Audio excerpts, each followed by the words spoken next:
आज कम से कम 1.5 करोड़ का नुकसान हुआ सिर्फ खेसारी लाल यादव के। 4 स्कॉर्पियो को जला दिया गया, हमारे सारे इंस्ट्रूमेंट तोड़ दिए गए, हमारे लड़कियों को चोट पहुंची। 1.5 करोड़ करीब का सामान आपका जो नुकसान हुआ। तो अब क्या इसके बाद क्या है? इसके बाद लोगों के अंदर जो छवि मेरी बर्बाद हुई, लोगों के दिमाग में तो ये बैठ गया ना कि मैं नहीं आया तो नहीं आना, तो नहीं सर वहाँ परमिशन हमें मिल गया है। तो जब सरकार परमिशन इनको कार्यक्रम के लिए दे दिया तो मैं भी निश्चिंत हो गया कि हो सकता है कि वहाँ इतनी महामारी नहीं होगी। तब तक इनको पता चल चुका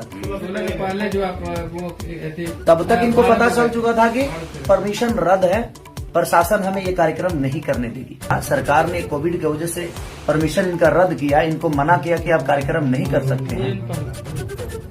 आपसे कितना दिन पहले एग्रीमेंट हुआ था यहाँ पर आने का? मेरा तो 5-6 दिन पहले ही ये कार्यक्रम तय हुआ है। आप कार्यक्रम करने जा ही नहीं सकते, तो मैं प्रशासन को तोड़ के तो नहीं जाऊंगा क्योंकि मैं आउट ऑफ इंडिया हूँ। 25 से 30 लोग थे हम, और हमारे इंस्ट्रूमेंट जो बजाने वाले लोग थे वो थे, और हमारी डांसर ग्रुप की लड़कियां थी।